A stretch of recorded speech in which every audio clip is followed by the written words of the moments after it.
ओम साई राम दोस्तों। आप सभी कैसे हो? बाबा, मैं आज आपको बाबा के बारे में कुछ रोचक तथ्य बताऊंगा। बाबा के लिए आज मैं अपने हृदय से दो शब्द बोलना चाहूँगा, जो जिनको मैं यूट्यूब चैनल के माध्यम से आपके पास तक पहुंचा रहा हूं। उन दो शब्दों को सुनने के लिए आपको थोड़ी सी शांति अवश्य बनानी होगी, और फिर बाबा की इन बातों को ध्यान से सुनोगे तो अवश्य ही तुम्हारे हृदय में बाबा के प्रति भाव उत्पन्न होंगे। और उससे पहले मैं बताना चाहता हूँ, अगर आपने अभी तक हमारे चैनल को लाइक, शेयर और सब्सक्राइब नहीं किया है तो दोस्तों हमारे चैनल को लाइक, शेयर और सब्सक्राइब ज़रूर करें। धन्यवाद। आपका दिन शुभ हो। मैं आपको बताना चाहता हूँ कि बाबा ने कब अवतार लिया था, बाबा कैसे आए, बाबा जन्म कहाँ पे, क्या, ये सब इन्हीं चीज़ों के बारे में आज आपको बताने जा रहा हूँ। आप सब जानते हो कि विश्व का करने कल्याण करने तथा समय समय पर जीवन के मूल मूल तत्वों से भटके हुए लोगों को सद्मार्ग की ओर अग्रसर करने के लिए उस सृष्टि के मालिक ने अनेकों अवतार लिए हैं। ऐसा ही प्रभु अवतरण इस काली काल में 27 दिसंबर सन 1838 में आंध्र प्रदेश में हुआ था। ऐसा चमत्कार 27 दिसंबर 1938 को आंध्र प्रदेश में हुआ था, जो मैं आज आपको बता रहा हूँ। ईश्वर के उस अवतारी महापुरुष तथा बाल योगी को संसार ने साईं बाबा के नाम से भी जाना था। जिन्होंने अवतार लिया था उनको इस संसार ने साईं बाबा के नाम से जाना है, जिनकी शक्ति व महिमा की प्रसिद्धि आज भी चारों दिशाओं में फैली हुई है। और इस प्रकार फैली हुई है कि जो उनके समीप जाता है, जो उनके चरणों की ओर अपने आप को थोड़ा सा ले जाता है, वो न जाने कैसा चमत्कार करते हैं। वो उनके चरणों की ओर हर पल खिंचा ही चला जाता है और उनकी भक्ति को अपने हृदय में समाता जाता है। अपने जीवन काल में ही बाबा ने अपने भक्तजनों तथा अन्य श्रद्धालुओं को अपनी चमत्कारिक शक्तियों से कृतार्थ नहीं, बल्कि आज भी भक्तजनों की पुकार की सुनवाई उनके दरबार में लगातार हो रही है। ये आप सब जानते हो कि कितने श्रद्धालु, कितने भक्तजन आज शिरडी के दरबार में जाते हैं, साईं बाबा के पास। और वहाँ दर्शन ही नहीं, दर्शन तो सबको होते ही हैं। वहाँ से सब अपनी अपनी इच्छाओं की पूर्ति करके, अपनी अपनी झोलियों को भर के अपने घर की ओर भी आते हैं और अपने घर आ भी जाते हैं। कोई तो वहाँ पे धन दौलत की मांग लेकर जाता है, कोई शादी की, तो कोई बेटा बेटी की, कोई पुत्र बहू की, तो कोई बेटी की शादी की। अनेक तरह तरह की इच्छाएं लेके जाते हैं अनेकों लोग वहाँ पे। और ऐसा ही नहीं है कि किसी की इच्छा पूरी नहीं हुई हो। वहाँ प्रत्येक श्रद्धालु जो जाता है, वहाँ उसकी इच्छा अवश्य ही पूरी होती थी और होती है। साईं बाबा अनूठी प्रवृत्ति के सिद्ध पुरुष थे। बाल ब्रह्मचारी तथा बाल योगी बाबा सन्यासियों सा जीवन गुजारते थे। लोगों का सामाजिक दृष्टिकोण मानवता के प्रति उत्कृष्ट करने का हर संभव प्रयास करते थे। उनका लोगों के लिए सदैव एक उपदेश ही सर्वोपरि रहा, सबका मालिक एक। यही बाबा सबको उपदेश देते थे कि सबका मालिक एक है, यहाँ पे इस सृष्टि का मालिक एक ही है और हम सब उन्हीं के रूप हैं। तो हम सब उन्हीं की बनाई हुई एक मिट्टी की रचना है। हमें उनकी भक्ति हर पल, उनके नाम का स्मरण हमें अपने हृदय में हर पल करते रहना चाहिए।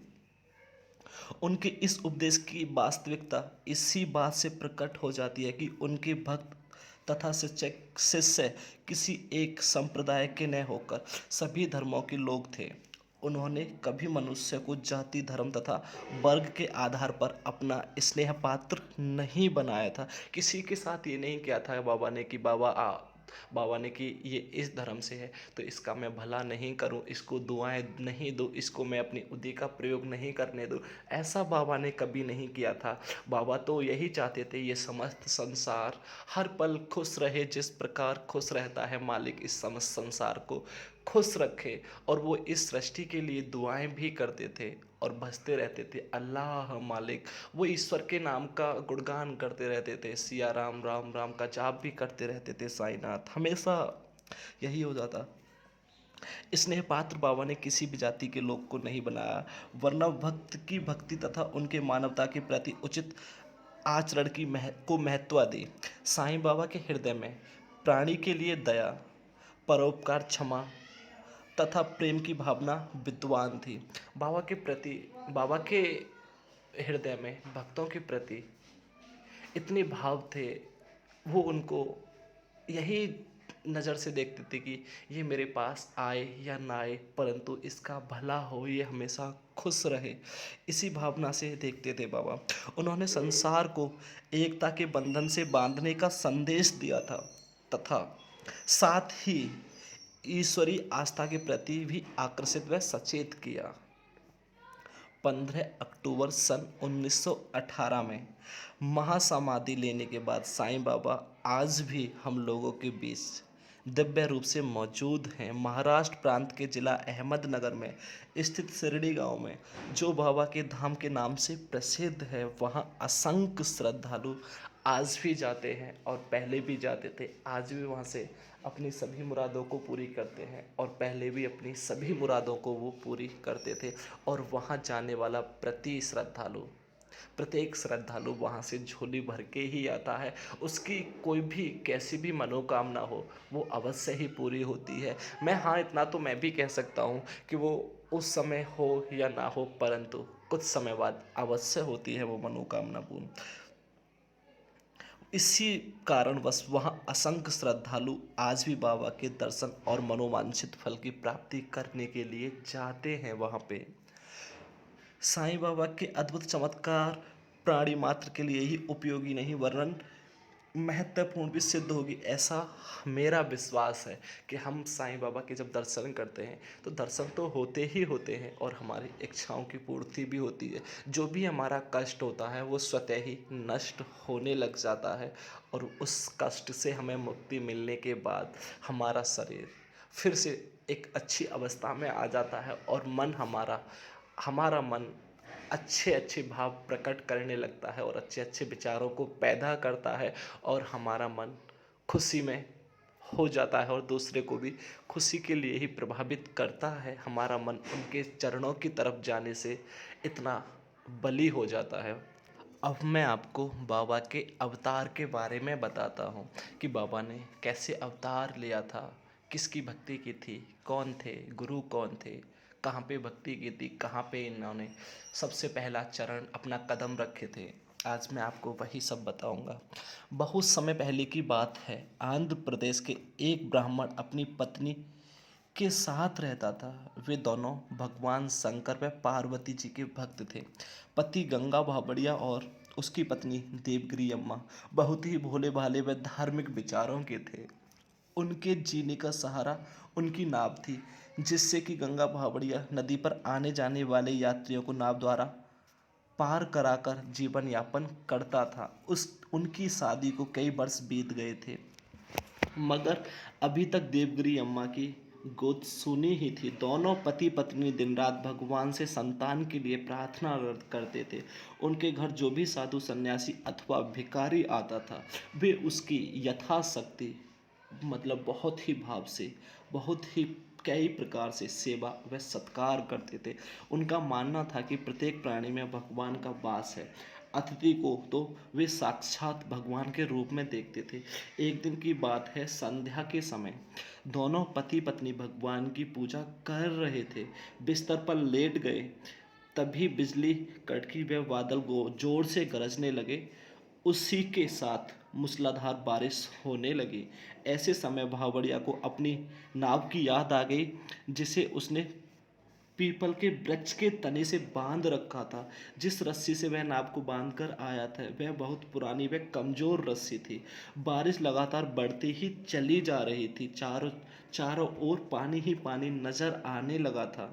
गंगा भाबड़िया सोचने लगा, यदि कुछ देर इसी रफ्तार से बारिश होती रही तो नदी का विकराल रूप धारण कर लेना निश्चित है और मेरी नौका जो मेरे जीवन यापन का एकमात्र सहारा है, मतलब जो मेरी नाव है जिससे मैं अपना जीवन यापन कर रहा हूँ, नदी की बाढ़ में वह बह जाएगी। जब वो बह जाएगी तो मेरा जीवन यापन कैसे होगा, मैं अपना खर्चा, अपने परिवार का खर्चा कैसे चला पाऊंगा। इन सभी बातों को सोचते हुए वह बिस्तर से उठा और अपनी पत्नी से बोला, मैं अपनी नौका लेने घाट पर जा रहा हूँ, तुम चलकर दरवाज़ा बंद कर लो, मैं नाव को किसी ऊंचे स्थान पर मजबूत रस्सी से बांध कर आऊँगा। देवगिरी अम्मा उसका चेहरा देखने लगी। वह बोली, रात आधी से ज़्यादा गुजर चुकी है, बारिश बहुत तेज है, रास्ते रास्ते में कीचड़ और पानी भर गए होंगे, ऐसे में तुम्हारा जाना ठीक नहीं है। भगवान पर भरोसा रखो, नाव सुरक्षित रहेगी। गंगा भाबड़िया उसकी पत्नी की बात सुनकर छल्ला गया। वह बोला, अरे मूर्ख, तू नहीं जानती, भगवान भी उन्हीं की मदद करता है जो अपनी मदद स्वयं करते हैं। फिर उसने अपनी पत्नी से कोठरी में रखी हुई नई रस्सी मंगवाई और कोने में रखी अपनी लाठी उठाकर अपनी पत्नी से कहा, तू चिंता मत कर, मैं यूं गया और यूं आया। यह कहकर गंगा भाबड़िया ने कंधे पर रस्सी रखी और अंधेरी रात में नदी की तरफ चल पड़ा। देवी यम्मा चौखट पर खड़े अपने पति को अंधेरी रात में घाट की तरफ जाते हुए तब तक देखती रहीं जब तक गंगा भाबड़िया नज़रों से ओझल नहीं हो गया था। उसके चले जाने पर वह दिल ही दिल भगवान से अपने पति की रक्षा के लिए प्रार्थना करने लगी थी। कौन कर रही थी प्रार्थना? गंगा भाबड़िया की पत्नी अपनी पति की रक्षा के लिए भगवान से प्रार्थना कर रही थी। रात का अंधकार काफ़ी गहरा था, वह अपने घर में अकेली ही थी, अतः उसने द्वार बंद किया और फिर अपने बिस्तर पर आकर खामोशी से लेट गई। देवगिरी अम्मा की आंखों में नाम को भी नींद न थी। उसी समय किसी ने दरवाज़ा खटखटाया। उसे लगा कि शायद उसका पति वापस आ गया है। उसने बुझा हुआ दिया जला दिया, फिर जल्दी से आगे बढ़कर दरवाज़ा खोल दिया। उसने देखा कि दरवाजे के बाहर एक बुद्ध पुरुष खड़ा है जो वृद्धावस्था में था, जिसके सिर पर लंबे लंबे सफ़ेद बाल, सफ़ेद दाढ़ी, सारे कपड़े भीगे हुए थे और उसके पैर कीचड़ से सने हुए भी थे। वह देवगिरी अम्मा से याचनापूर्ण स्वर में बोला, बेटी, मुझे रात को सिर छुपाने के लिए थोड़ी सी जगह दे दो। मैंने कई घरों के द्वार खटखटाए मगर किसी ने भी दरवाज़ा नहीं खोला। उदास होकर मैं तुम्हारे दरवाजे पर पहुंचा हूँ। बाहर बहुत तेज़ सर्दी है और पानी भी बहुत बरस रहा है। उसकी याचना सुनकर यम्मा का दिल पसीज गया। उसने कहा, बाबा जी, आप यहाँ बरामदे में सो जाइए, इधर पानी नहीं आएगा। बूढ़े की हालत देख उसे बड़ी दया आई और बोली, मैं आपके लिए बिस्तर और चारपाई ला देती हूँ। बाबा, आराम से लेटिए, शायद आपने खाना भी नहीं खाया होगा, मैं रोटियां बना देती हूँ। कहकर देवगिरी अम्मा तेजी से भीतर चली गईं।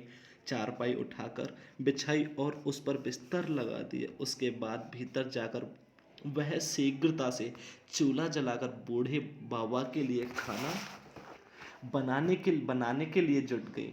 जब कुछ देर बाद खाना बन गया तो उसने बूढ़े बाबा को खाना परोस कर दे दिया।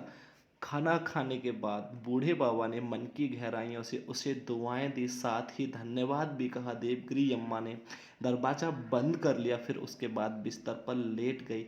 अतिथि के आ जाने से वह कुछ देर के लिए अपने पति को भूल गई। अचानक दरवाजे पर दस्तक हुई। देवगिरी को लगा कि उसका पति वापस लौट आया है। अब उसे लगा कि शायद अब तो वो आ गए होंगे। फिर यही सोचकर उसने आगे बढ़कर दरवाज़ा खोला। दरवाज़ा खोला तो बाहर उसका पति नहीं बल्कि वही बूढ़ा खड़ा था।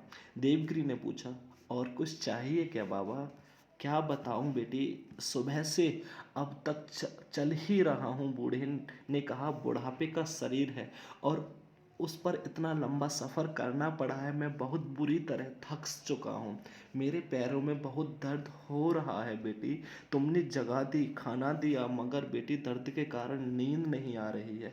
कहते समय बूढ़े की आंखों में आंसू आ गए। बूढ़े की बात सुन देवगिरी उलझन में पड़ गई। वह अंदर गई और पूजा कक्ष में बैठकर माँ भगवती से याचना करने लगी, हे माँ, तुम इस तरह मेरी परीक्षा क्यों ले रही हो?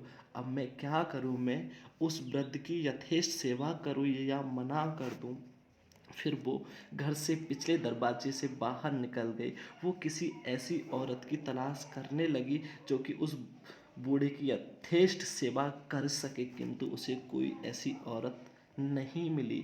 जब वह घर वापस लौट कर आई, उसी वक्त एक औरत ने पीछे से दरवाजा दरवाजा खटखटाया। उसने उसने कहा, लगता है तुम मेरे घर किसी औरत की मदद मांगने के लिए गई थी। मैं उस वक्त घर पर नहीं थी। कृपया मुझे बताओ कि क्या मैं तुम्हारी सेवा कर सकती हूँ। देवगिरी ने सोचा कि खुद माँ पार्वती ने ही मेरी पुकार सुनकर इस औरत को मदद के लिए भेजा है। उन्होंने उसे बरामदे में बूढ़े की सेवा के लिए भेज दिया और अंदर से द्वार बंद कर लिया। वास्तव में वह बूढ़ा व्यक्ति भगवान शंकर और सहायता के लिए आई स्त्री स्वयं पार्वती ही माँ थी। शंकर भगवान पार्वती से बोले, तुम इस नारी की मनोकामना पूरी करो। जब तक तुम इस नारी की मनोकामना पूरी करोगे, मैं ईश्वर से बातें कर रहा हूँ, ऐसा भगवान श्री शंकर बोले। पार्वती बोली, आप सर्वे सर्वाप हैं, परमेश्वर हैं, कृपा करके आप ही इसके ऊपर अनुग्रह करें। भगवान शंकर बोले, मैं इस औरत की परीक्षा लेने आया था, जबकि तुम उसकी पुकार सुनकर आई हो, अतएव तुम ही इसे आशीष दो। उस समय सुबह नहीं हुई थी, आसमान पर काली घटाएं मंडरा रही थी। इसी वजह से ऐसा लग रहा था मानो अभी केवल आधी ही रात हुई है। तभी द्वार पर फिर आहट सुनकर देवगिरी अम्मा जाग गई। अब उसे द्वार खोलने में भी जरा सी भी हिचकिचाहट नहीं थी, क्योंकि घर में उसके साथ एक औरत और भी थी। उसने दरवाज़ा खोल दिया। उसने जैसे ही दरवाज़ा खोला और बाहर आई आई तो हैरान रह गई। वह अपलक दृष्टि के साथ देखती ही रह गई। उसे यकीन नहीं हो रहा था उसके सामने भगवान शंकर और पार्वती ईश्वरीय रूप में खड़े हुए थे। आ आ आप देवगिरी अम्मा सब सपा गई। उसने उनके आगे भी कुछ कहना चाहा, किंतु ना कह सकी। शंकर भगवान ने कहा, मैं शिव हूँ और यह पार्वती हैं, जिनकी तुम दोनों पति पत्नी दिन रात पूजा करते हो।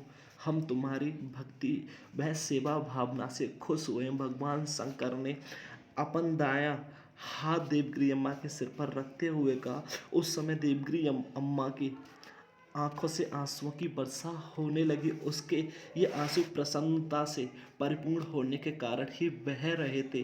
रो मत बेटी, भगवान शंकर बोले, रो मत बेटी, आज से तुम्हारे दुखों का अंत हो गया है। तुम्हारी मनोकामनाएं अवश्य पूरी होंगी। जल्दी ही तुम माँ बनोगी। 2 बच्चों के बाद मैं स्वयं तुम्हारे पुत्र के रूप में तुम्हारी कोख से जन्म लूँगा। फिर देवगिरी अम्मा को उठाते हुए शिवजी ने कहा, तुम चिंता मत करो, तुम्हारा जीवन सुखमय व्यतीत होगा, तुम्हारा पति आने ही वाला है। इस प्रकार भगवान शिव तथा पार्वती ने देवगिरी अम्मा के सिर पर हाथ रखकर उसे आशीर्वाद दिया तथा अंतर ध्यान हो गए। उसके बाद चकित रह गई देवगिरी अम्मा। उसे अपनी आंखों पर थोड़ा सा भी विश्वास नहीं हो रहा था। ऐसा लग रहा था जैसे कोई स्वप्न देखा हो। बहुत देर तक ठगी सी खड़ी रही थी। शिवजी तथा पार्वती के अंतर्ध्यान हो जाने के बाद बहुत देर बाद देवगिरी अम्मा सामान्य स्थिति में आ गई। वह सोचने लगी, कहीं ये सपना तो नहीं है, कहीं ये जो मैंने अभी देखा था ये सपना तो नहीं है, या वास्तविकता में उसने भगवान के दर्शन किए हैं। फिर उसने आसपास के माहौल का निरीक्षण किया। चूल्हे में खाना बनाने के चिन्ह थे। बरामदे में चारपाई व बिस्तर भी ज्यों के त्यों पड़े थे। फिर वह स्वप्न कैसे हो सकता है? इस दिव्य अनुभव से आनंद विभोर होकर वह प्रातःकाल होने और अपने पति के घर वापस लौटने का इंतजार करने लगी थी। गंगा भावड़िया घर पहुंचा। वह यह सोचकर चिंतित था कि उसकी पत्नी सारी रात उसका इंतजार करती रही होगी। पता नहीं वह के कारण बेचारी रात भर सो पाई होगी अथवा नहीं। वह यही सब सोचता हुआ जब घर पहुंचा तो देवगिरी के मुस्कुराते हुए चेहरे को देखकर वह बहुत ही ज़्यादा हैरान हो गया। क्या हुआ देवगिरी, आज तुम बहुत प्रसन्न हो? गंगा भावड़िया अपनी पत्नी देवगिरी अम्मा से पूछने लगे, क्या हुआ देवगिरी, आज तुम बहुत प्रसन्न हो।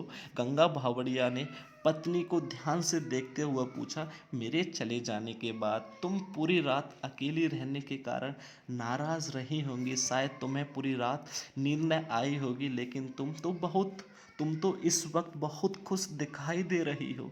ऐसा क्या हुआ है, क्या बात है देवगिरी, मुझे भी बताओ। देवगिरी अम्मा ने अतिथि के आने, भोजन कराने तक का पूरा वृतांत बतलाने के बाद बताया कि वे दोनों साक्षात भगवान शिव और पार्वती थे।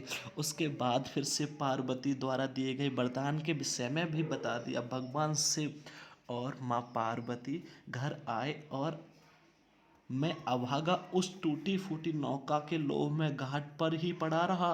गंगा भावड़िया ने अफसोस के साथ कहा, मैं भी भगवान के दर्शन करूंगा, मैं भी अपने भोलेनाथ शंकर भगवान के दर्शन करूंगा। मैं सारी मोह माया घर बार त्याग कर जंगल में चला जाऊंगा और तपस्या करूंगा। जब तक भगवान के दर्शन नहीं होंगे मेरी आत्मा को किसी भी प्रकार का सुकून नहीं मिलेगा। यह गंगा भावड़िया अपने मन ही मन बहुत गहराइयों के साथ सोचने लगा। तब देवगिरी अम्मा ने कहा, जब शंकर भगवान हमारे घर जन्म लेने वाले हैं तो उन्हें खोजने के लिए, भटकने के लिए अथवा तपस्या करने के लिए घर छोड़कर जाने की क्या ही आवश्यकता है। आप घर में ही रहिए। ईश्वर की अनुकंपा से हमारी सभी मनोकामनाएं अब पूर्ण होंगी और होने लगेंगी आज से ही। गंगा भावड़िया की समझ में देवगिरी अम्मा की बातें एक भी नहीं आई। वह उठते बैठते बस यही रट लगाए रहता था, मैं अभागा हूँ, मुझे भगवान ने अपने दर्शन नहीं दिए हैं, मैं अभागा हूँ, मैं बुद्धिहीन हूँ, मैं मूर्ख हूँ, मैं लोभी लालची हूँ। अपने आप को हर पल यही बातें कहकर कोसता रहता था गंगा बावड़िया। भगवान मेरे घर आए और मैं टूटी फूटी नाव के लोभ में पूरी रात घाट पर ही पड़ा रहा। समय गुजर गया। देवगिरी अम्मा यथा समय गर्भवती हुई। उसने एक बार में 2 बच्चों को जन्म दिया। सालों से सूना पड़ा घर बच्चों की मोहक किलकारियों से गूंज उठा था, मगर गंगा भावड़िया को कोई भी प्रसन्नता नहीं हुई। बच्चों के लिए उसके मन में जरा सा भी मोह ममता नहीं थी। वह सुबह ही नदी के किनारे पर चला जाता था और सायंकाल तक वहीं रहता था। पूरे दिन की मजदूरी देवगिरी अम्मा को दे देता। दोनों बच्चों को जन्म देने के बाद देवगिरी अम्मा पुनः गर्भवती हुई तो गंगा घर बार छोड़कर चला गया था। गंगा बावड़िया की इस तरह हरकत से देवगिरी अम्मा बहुत परेशान हुई। वह पूरे जीवन पति को परमेश्वर मानकर पूजती आई थी। विवाह के बाद विवाह के बाद से ही पति पत्नी एक दिन के लिए भी एक दूसरे से अलग न हुए थे। देवगिरी अम्मा को पूर्ण विश्वास था कि भगवान शिव और पार्वती का दिया हुआ वरदान व्यर्थ नहीं हो सकता। उसके यहाँ तीसरे बच्चे के रूप में खुद भगवान शिव जन्म लेने वाले हैं। उनके पड़ोस में एक ब्राह्मण परिवार रहता था। उसने देवगिरी अम्मा को संतानवा दी और साथ ही उसके दोनों शिशुओं की देखभाल करने भी लगे थे। उसने ब्राह्मण परिवार को ही अपने दोनों बच्चे दे दिए। वह अपने दोनों बच्चों की तरफ से निश्चिंत थी। देवगिरी अम्मा बहुत दिनों तक विचराती रही। अंत में यही फैसला किया कि वे अपने पति को ढूंढेंगी। अब वह अपने दोनों बच्चों को ब्राह्मण परिवार को सौंपकर अपने पति की तलाश में घर से निकल पड़ी थी। गंगा भावड़िया भगवान के दर्शन पाने के लिए गांव के पास बहने वाली नदी के किनारे एक घने जंगल में तपस्या कर रहा था। उसने अपना खाना पीना त्याग दिया था। वह एक वृक्ष के नीचे बैठकर भगवान का जाप करता रहा था।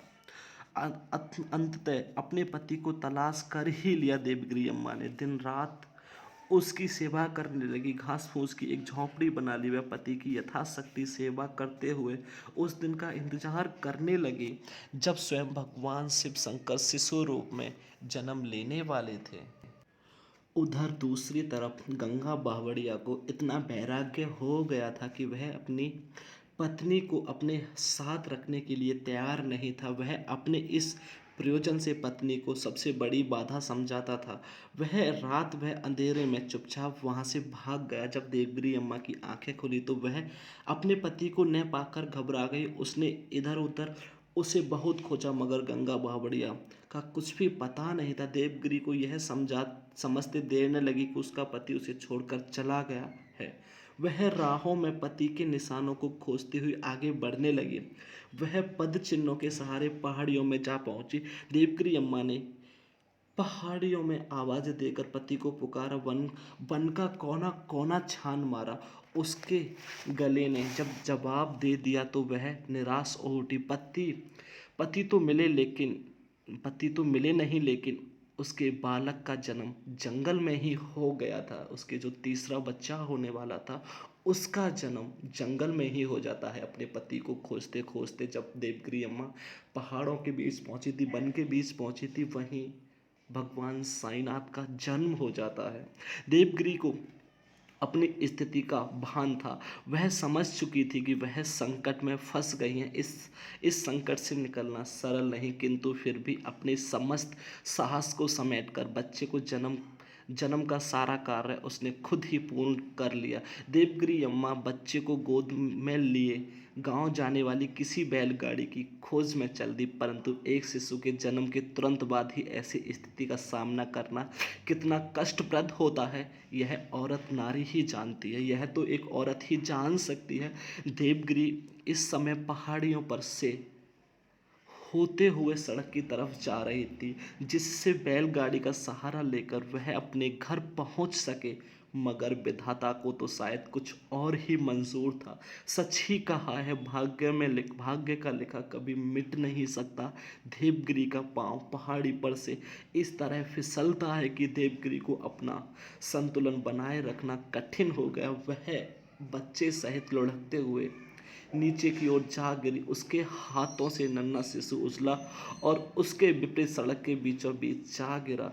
देवगिरी का शायद इतना ही जीवन शेष रह गया था। तभी तो अपने कर्तव्य का निर्वहन कर इस माया रूपी संसार को त्याग कर वह मुक्ति के मार्ग पर चली गई।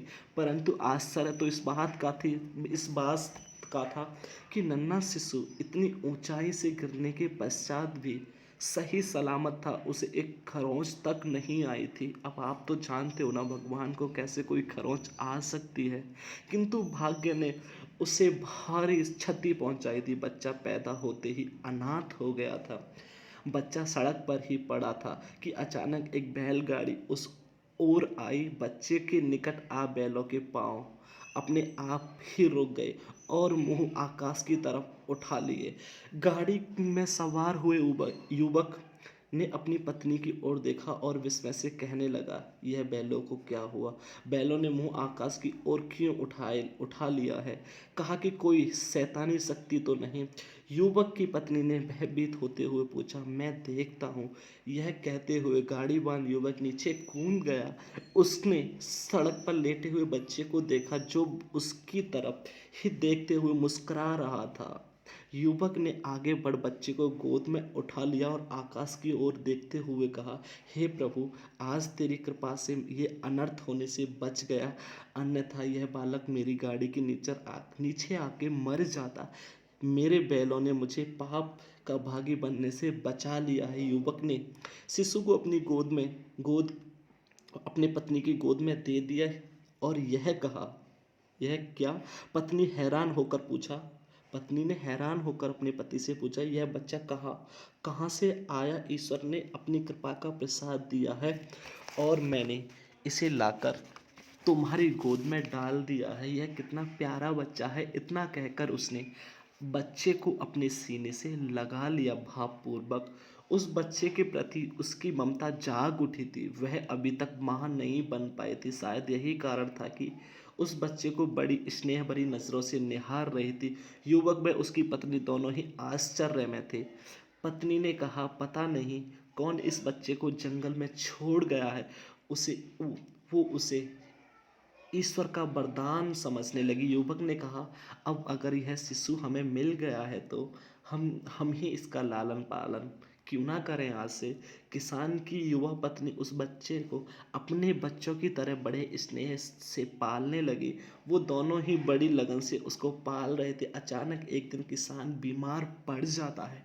जो बाबा को लेके आया था वही किसान एक दिन अचानक बीमार पड़ जाता है। 2-3 दिन की मामूली सी बीमारी ही में ही वो अपने प्राण गंवा गया। उस बच्चे के आने के 4 साल बाद 1842 तक ही जिंदा रह सका। अपने दिल पर पत्थर रखकर किसान की विधवा पत्नी उस बालक का मुंह देख देख कर अपना जीवन व्यतीत करने लगी थी। वह बच्चा दिन दिन पर दिन बड़ा होता गया। आस पड़ोस के बच्चों के साथ खेलने कूदने लगा। वह बहुत शरारती हो गया था। वह दिन भर ऊधम मचाकर वह अपने पड़ोसियों को भी निराश और परेशान कर देता था। बच्चे का नाम बाबू रखा गया था। उसकी प्रतिदिन की शिकायतों पर उसकी माता उसे समझाती बुझाती भी थी, पर बच्चा अपनी हरकतों से बाज नहीं आता था। यह सोचकर कि हर बच्चा छोटी आयु में शरारती होता है, माँ ने उस पर ज़्यादा ध्यान नहीं दिया था। बाबू को शीशे की गोलियां अर्थात कंचे खेलने का बहुत बड़ा शौक था। बाबू कभी हार जाता तो कभी जीत जाता था। जिस समय वो हारता था उस समय उसे बहुत दुख होता था। वह सोचता था कि अब उसके पास गोलियां नहीं बची हैं, अब वह कैसे खेलेगा। एक दिन ऐसी ही निराश अवस्था में बाबू बाबू घर पर उदास बैठा था। उसके पास खेलने के लिए गोलियां नहीं थी। तभी बाबू की नज़र पूजा घर में बने उस नीले शालिग्राम पर पड़ी, जिसकी पूजा प्रतिदिन उसकी माँ किया करती थी। माँ कहा करती थी, यही तो हमारे भगवान हैं, पृथ्वी के स्वामी हैं, यही त्रिलोकीनाथ है, सारा संसार इन्हीं के अधीन है। शालिग्राम में शालिग्राम के समक्ष पहुंचकर बाबू ने अपार श्रद्धा के साथ अपने दोनों हाथ जोड़कर शालिग्राम को प्रणाम किया और घर से बाहर गया। बाबू का एक मित्र जिसने वह कल सारी गोलियां हार गया था, वह बड़ा सा शालिग्राम हाथ में लिए आ रहा था। मित्र ने पूछा, बाबू गोलियां खेलोगे? बाबू बोला हाँ। बाबू ने हाँ में उत्तर दे दिया। लेकिन तुम्हारे पास तो गोलियां ही नहीं हैं, खेलोगे कैसे? तो क्या हुआ, अपने प्रिय मित्र से उधार ले लूँगा। उस बाबू का मित्र बोला, तब फिर ठीक है, आओ चलो खेलेंगे। दोनों मित्र खेल के मैदान की तरफ चल पड़े। मैदान में पहुंचकर सबसे पहले बाबू ने अपने प्रिय मित्र से गोलियां ली। उसका मित्र पहले से ही वहां उपस्थित था। अब बाबू और उसके मित्र में गोलियां जीतने की होड़ आरंभ हो गई। कभी बाबू हराता तो कभी उसका मित्र जीत जाता था। अंत में बाबू ने सारी गोलियां जीत ली थी। अब तुम हार गए, जाकर और गोलियां लाओ, फिर खेलेंगे। बाबू ने कहा, बाबू अगर मैं शालिग्राम तुम्हें दे दूँ तो तुम मुझे गोलियां दोगे खेलने के लिए? मित्र ने कहा, ठीक है। बाबू ने शालिग्राम लेकर मित्र को गोलियां दे दी। दोनों दोनों में फिर खेल शुरू हो गया। एक बार फिर बाबू सारी गोलियां जीत गया और बाबू का मित्र खेल में अपना शालिग्राम हार चुका था। बाबू प्रसन्न था, आज उसे गोलियों के साथ भगवान भी मिल गए थे। उधर बाबू के मित्र को शालिग्राम भी हार जाने के बाद ख्याल आया कि अब थोड़ी देर बाद उसकी माँ पूजा करेगी और अगर उन्होंने शालिग्राम को न देखा तो घर में हंगामा हो जाएगा तथा फिर से वह बुरी तरह मार पड़ेगी। मारे मारे के भय के वह कब उठा और फिर मार के डर के कारण बाबू का मित्र डर से कांप उठा था और फिर वह रोता हुआ बाबू से निवेदन करने लगा कि उसका शालिग्राम उसे लौटा दे। उसने कहा, बाबू तुम मेरी गोली ले लो, मगर वह गोली नहीं बल्कि शालिग्राम है, मुझे वापस लौटा दो। बाबू बोला, नहीं दूंगा। बाबू ने स्पष्ट इनकार कर दिया था। वह लड़का अपना शालिग्राम वापस पाने के लिए बाबू के समक्ष बहुत गिड़गिड़ाया, लेकिन बाबू ने उसे शालिग्राम वापस नहीं किया। बाबू शालिग्राम अपनी जेब में रख वहां से चलता बना। उदास होकर वह लड़का रोता हुआ अपनी माँ के पास गया। रोते रोते उसने कहा, माँ, बाबू ने मेरा शालिग्राम ले लिया है और अब वह मेरा शालिग्राम नहीं देता है। सुनते ही माँ बोली, मेरा शालिग्राम। वह दौड़ती हुई मंदिर में गई। वहाँ देखा तो जाना कि वाकई शालिग्राम वहाँ नहीं था। लड़के की माँ लपक कर बाबू के पास पहुँची और उसे डांटती हुई कहने लगी, मेरा सालिग्राम वापस कर दे रे, वरना मार मार कर तेरी चमड़ी उधेड़ दूंगी। उसे बहुत ज़्यादा गुस्सा आ रहा था। बाबू ने सालिग्राम उसे देने से साफ मना कर दिया था और कहा, मैं नहीं दूंगा यह सालिग्राम, मैंने जीता। इस पर वह बुरी तरह खिसिया कर गुस्से में बाबू पर झपट पड़ी और सालिग्राम छीनने की कोशिश करने लगी। अचानक वो हो गया जिसकी उसने कभी कल्पना भी नहीं की थी। हुआ यूँ था कि जैसे ही मित्र की माँ ने सालिग्राम के लिए एक झपटी लगाई, उसी क्षण बाबू ने सालिग्राम मुंह में रख लिया। अपना मुंह खोलो, मित्र की माँ चीखी, लेकिन बाबू ने मुख नहीं खोला। मित्र की माँ भी श्रद्धा और जिद की पक्की थी। उसने जबरन मुंह खुलवाने का प्रयास किया। अंत में विवश हो बाबू ने अपना मुंह खोल दिया। मित्र की माँ ने आश्चर्य का ठिकाना मित्र की माँ का आश्चर्य का ठिकाना ना रहा जब उसने देखा कि मुख के अंदर सालिग्राम नहीं है, अपितु समस्त जगत के पालनहार भगवान श्री हरि विष्णु उनके मुख में साक्षात विराजमान है। मित्र की माँ भगवान का रूप बाबू के मुख में देखकर भयभीत हो गई और मन ही मन कहने लगी, यह चमत्कार इस बालक के मुख में, प्रभु इसी बालक को तो वह मार रही थी और अपशब्द कह रही थी। मुझे क्षमा कर दो प्रभु, मुझसे बहुत बड़ा अपराध हो गया है। वह बालक के पैरों में गिर गई और अपनी भूल क्षमा मांगने लगी। इस घटना के पश्चात सारे गांव में इस बात का प्रचार हो गया कि भगवान श्री हरि बाबू ने बाबू के मुख में आसन जमाया है। बाबू तो भगवान का अवतार है। अब बाबू तो गांव वासियों के लिए पूज्य हो गए। लोग दर्शनों के लिए आने लगे। अब बाबू ने अपने जीवन के वो हसीन लम्हे खो दिए जो एक बालक के बचपन में आते थे। बाबू का बच्चों के साथ मिलना जुलना, खेलना कूदना बंद हो गया। बाबू की दुनिया ही बदल गई थी। बाबू खेलने के बजाय गांव की एक टूटी पुरानी मस्जिद में जाकर बैठ जाता था।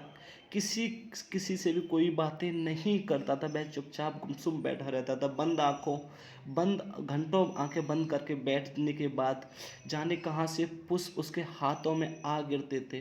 पूजा की सामग्री से सजा थाल आ जाता था। इस बाबू को इस तरह मस्जिद में पूजा करते देख नमाज पढ़ने वाले लोग परेशान हो जाते, मगर बाबू पर इन बातों का जरा भी प्रभाव नहीं पड़ा। बाबू बस प्रभु की भक्ति में लीन रहता था। इसी तरह जब मंदिर में आरती होती तो बाबू वहाँ भी पहुँच जाता था और ज़ोर ज़ोर से कुरान शरीफ में आयतों को पढ़ना आरंभ कर देता था। ज़ोर ज़ोर से कुरान शरीफ की आयतों को पढ़ना आरंभ कर देता था। मंदिर में पूजा करने वालों को बाबू की इस हरकत पर बड़ा क्रोध आता था और वे बाबू को मंदिर से डांट कर भगा देते थे। बच्चे के इस कष्टप्रद आचरण से उसकी माँ की चिंता और ज़्यादा बढ़ गई। उस दिनों उस क्षेत्र में हिंदू मुसलमानों पर परस्पर मतभेद त्रासदी के रूप में बढ़ता जा रहा था और दोनों धर्मों के लोग चिंताजनक कटुता व्याप्त थी। हिंदुओं के मंदिर में अल्लाह और खुदा के गुणगान और मुस्लिमों की मस्जिद में राम और शिव की स्तुति से लोग क्रोधित हो उठे। बाबू प्राय मंदिरों में कहा करता था, मैं खुदा हूँ, मैं ईश्वर हूँ, अल्लाह मालिक है। जब वह मस्जिदों में जाता था तो कहता था, शंकर ही अल्लाह है, राम ही खुदा है, ईश्वर मालिक है। दो संप्रदायों के लोगों के लिए ये सब बर्दाश्त करना कठिन था, मगर एक बच्चा होने के कारण उसे वो लोग सिर्फ डांट देते थे, मगर वह बच्चा किसी तरह बाज न आता था। उसकी हरकतें इसी तरह लगातार बढ़ती जा रही थी।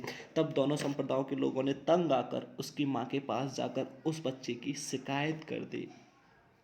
उसकी हालत को संभालने में अपने को असमर्थ पाकर बाबू की माँ ने अपने बच्चे की ज़िंदगी की रक्षा के लिए अपने दिल पर पत्थर रख लिया, अपने अंदर उमड़ती ममता का गला घोट दिया और यह फैसला किया कि बाबू को बैकुंठ महाराज के आश्रम में छोड़ आएंगे। वास्तव में बैकुंठ महाराज एक साधु थे। उन्होंने निकट के ही गांव में अनाथ आश्रम की स्थापना की थी, जहाँ पर अनाथ बच्चे थे उसकी शिक्षा, भोजन आदि सभी की व्यवस्था आश्रम की तरफ से ही की जाती थी हर रोज़ के लिए। बैकुंठ महाराज ने एक रात सपना देखा। उन्होंने देखा कि भगवान शिव उनके पास पधारे हैं और कह रहे हैं, बैकुंठ मैं कल सुबह तुम्हारे पास आ रहा हूँ, अब मैं तुम्हारे पास ही रहूँगा। यह कह शिव जी तो चले गए, परंतु शिव जी के मुख से यह सुन बैकुंठ महाराज सारी रात सो ना सके। जब लाख चेष्टाओं के बाद भी बैकुंठ जी को नींद न आई, तो वह शिव जी के नाम का जाप करते हुए आश्रम में भ्रमण करने लगे। बैकुंठ जी को कुछ भी समझ नहीं आ रहा था। शिव जी खुद बैकुंठ के आश्रम में आ रहे सूचना की प्रसन्नता से बैकुंठ जी ने सारी रात इसी बात को सोचते हुए आंखों ही आंखों में काट डाली। सारी रात उनके मस्तिष्क में शांति नहीं थी। ठीक 10 बजे ही विधवा माँ बाबू को आश्रम ले पहुंची। आते ही बैकुंठ महाराज को प्रणाम कर बाबू की माँ विनम्र भाव से बोली, महाराज ये बाबू बाबू की तरफ से इशारा करते हुए बोली, मेरा बेटा है। फिर उन्होंने आगे कहा, धर्म के ठेकेदार इस नन्ही जान को जीने नहीं देंगे, इसे अपनी शरण में ले लो महाराज। यहाँ रहकर यह अपनी शिक्षा भी पूर्ण करेगा और धर्म के उन ठेकेदारों से भी बचा रहेगा जो इतना कहकर भी चुप हो वह इतना कहकर चुप हो जाती है। बैकुंठ बाबा को अपना रात वाला सपना स्मरण हो गया। वह तुरंत बोले, माता इसे यहाँ छोड़ जाओ, यह यहाँ सुख में रहेगा। बाबू की माँ ने दिल पर पत्थर रखकर बाबू की तरफ देखा, फिर तेज तेज कदमों से आश्रम की सीमा को पार कर आंखों से ओझल हो गई। बाबू अब बैकुंठ जी महाराज जी के साथ उनके आश्रम में रहने लगे। महात्मा जी की हर आज्ञा का पालन करना बाबू अपना धर्म समझता था। कुछ ही दिनों में बाबू ने बैकुंठ महाराज जी का दिल जीत लिया। बाबू अब बैकुंठ जी का प्रिय शिष्य बन गया था। दुख की बात यह है कि बाबू को देखकर अन्य शिष्य ईर्ष्या भाव रखते थे बाबू से, क्योंकि जब से बाबू आश्रम में आया बैकुंठ जी किसी अन्य शिष्य को ज़्यादा महत्व नहीं देते थे। इसी कारण अन्य शिष्यगण बाबू के दुश्मन बन गए थे। उन्होंने आपस में मिलकर यह निर्णय लिया कि बाबू को आश्रम से निकाल देंगे, बाबू को आश्रम से भगाना होगा। ईर्ष्या के अन्य शिष्यों को अंधा कर दिया। तब सब शिष्यों ने निर्णय लिया तब सब शिष्यों ने अपने निर्णय को अंतिम रूप देने का फैसला किया। बैकुंठ जी महाराज बाबू को हवन के लिए लकड़ी लेने वन में भेजने लगे। यह बात भी शिष्य को सहन नहीं हो पा रही थी। वे आपस में बाबू से निपटने के लिए सलाह करने लगे, जब यह आश्रम में आया है हमारा तो कोई महत्व ही नहीं रह गया है। इस प्रकार बाबू की शत्रु सहपाठी अपने अपने मन की बात करने लगे। अन्य छात्र थोड़े शरारती थे, जबकि बाबू यह सब पसंद नहीं करता था। सो यही कारण था कि बाबू से सब ईर्ष्या करने लगे। आज मिला अवसर वह हाथ से जाने नहीं देने वाले थे। अगले दिन बैकुंठ महाराज ने बाबू को जंगल से बेलपत्र लाने को कहा। बाबू गुरु का आदेश पालन टोकरी उठाकर बेलपत्र लेने जंगल की ओर चल दिया। आश्रम के बच्चों के लिए यह शुभ अवसर था। उन्होंने निर्णय किया कि बाबू को मारकर जंगल में फेंक दिया जाए और फिर जंगली जानवर उसकी लाश को अवश्य ठिकाने लगा देंगे। जब बाबू आश्रम में वापस नहीं लौटेगा तो यही समझ लिया जाएगा कि उसे कोई जंगली जानवर खा गया। इधर जंगल में बाबू तो बेल पत्थर तोड़ने में लीन था कि जंगल में पहुंचकर लड़कों ने उस पर धावा बोल दिया। उन सभी ने उसे लाठियों से बहुत मारा। एक ने उसके सिर में ईंट मारी। बाबू बेहोश होकर जमीन पर गिर पड़ा तो वे उसको मृत समझकर छोड़ भाग कर गए। उसके बाद वे सभी लड़के वापस आश्रम में लौट आए। वे सब यह सोचकर खुश हो रहे थे कि चलो अब बाबू से तो छुटकारा मिल ही गया। पूरा दिन गुजर गया, बाबू बेलपत्थर लेकर जंगल नहीं लौटा। वैकुंठ महाराज को चिंता बहुत हुई। उन्होंने आश्रम के कुछ बच्चों को साथ लिया तथा उस ओर चल पड़े जिधर कल्प वृक्ष थे, मतलब बेल पत्थर थे। बैकुंठ महाराज जंगल में पहुंचे तो उन्होंने देखा कि बाबू एक वृक्ष के नीचे पड़ा है। उसके कपड़े फटे हुए हैं और जिस्म नीला पड़ा हुआ है, जैसे ही उसे किसी ने लाठियों से बहुत पीटा हो। उसके सिर से बहुत खून बह रहा था। वह बेहोश अवस्था में पड़ा था और टोकरी उसके पास ही रखी थी। बाबू को उठाकर बैकुंठ महाराज पहले पास बह रही नदी पर ले गए, जहां उन्होंने उसके घावों को साफ किया। बाबू को जब कुछ देर बाद होश आया तो उन्होंने बाबू से पूछा, तुम्हें किसने मारा है बेटा? वो कौन निर्दयी लोग थे जिन्होंने तुम्हारी यह दशा की है? मुझे मालूम नहीं गुरुजी, मैं तो बेल पत्थर तोड़ रहा था। उसी वक्त किसी ने मेरे सिर में ईंट दे मारी जिससे मुझे चक्कर आ गया और मैं बेहोश हो गया था। बाबू की बात सुनकर गुरुजी सोच में पड़ गए, परंतु कुछ समय कुछ न बोले। शायद वह अपनी योग्य शक्ति से कुछ जानना चाहते थे। अचानक उनके मुंह से यह आवाज़ निकली, कौन दुष्ट नीच है जिसने यह पाप किया है?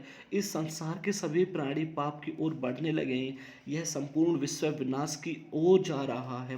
पाप और विनाश, ये दो ऐसे शब्द हैं जिन जिन पर अगर अंकुश नहीं लगाया गया और इनकी बढ़ती हुई चाल की गति को धीमी नहीं की गई तो विनाश निश्चय है। विनाश विनाश विनाश कहते हुए उनकी मुखाकृति विकृत हो गई। उनकी आंखों में दुख की परछाइयां थरकने लगी। ऐसा लगता था मानो कि वह रो पड़ेंगे। उपस्थिति जनसमूह में सन्नाटा सा छाता चला गया। जिस किसी की समझ में नहीं आ रहा था कि ऐसे समय में अब क्या किया जाए। गुरुजी गुरुजी के उदास मुखड़े को देखकर लड़कों के मन का चोर जाग उठा था। गुरुजी का यह सदमा बर्दाश्त नहीं कर पा रहे थे। कुछ समय तो यूं ही व्यतीत हो गया था। फिर एक दिन गुरुजी परलोक सिधार गए। बाबू को गुरुजी के चले जाने का बहुत दुख हुआ था। कई दिन तक वह गमगीन और उदास रहा।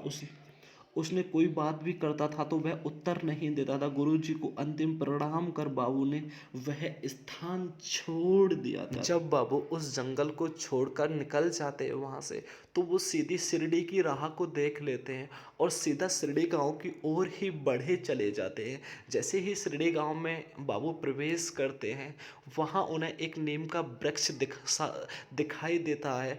जिस नीम के वृक्ष की तरफ चारों दिशाएं थी, चारों दिशाएं मतलब चारों तरफ से रास्ता था।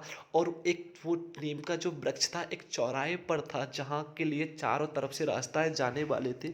उस वृक्ष के नीचे बाबू आकर बैठ जाते हैं। वहाँ सब शाम का समय था, जब वहाँ के सभी लोग नर नारी अपने अपने खेतों से काम कर कर घर की तरफ लौट रहे थे। तभी वहाँ उन सभी की नज़र उस उस बच्चे पर पड़ती है, उस बाबू नाम के बच्चे पर पड़ती है। और सभी देखते हैं, इतनी सुंदर छवि का ये लड़का कौन है? कहीं हमारे गांव का तो नहीं, कहीं हमारे गांव का कोई रिश्तेदार तो नहीं। परंतु कोई भी अनुभव लगाने वाला सही अनुभव नहीं लगा पाता है कि ये साक्षात भगवान है। तो वो अनुभव ही एक तो गलत लगा रहे थे। भगवान का अनुभव कोई नहीं लगा सकता है। और अनुभव लगा रहे थे वो सिर्फ यही अनुभव लगा रहे थे कि या तो कोई गांव का बच्चा है किसी का, या पास वाले गांव का है। लेकिन वो ये नहीं समझ पा रहे थे ये तो साक्षात साईनाथ भगवान है। और यही अपने अपने मन में विचार रखते हुए वो सब अपने अपने घर की ओर जाने लगे थे। बाबा वही उसी पेड़ के नीचे तपस्या करने लग गए थे और अपनी आंखें बंद करके ईश्वर के ध्यान में निरहित हो गए थे और ईश्वर का ध्यान अपने हृदय से करने लगे थे। आज के लिए इतना ही। ओम साई राम।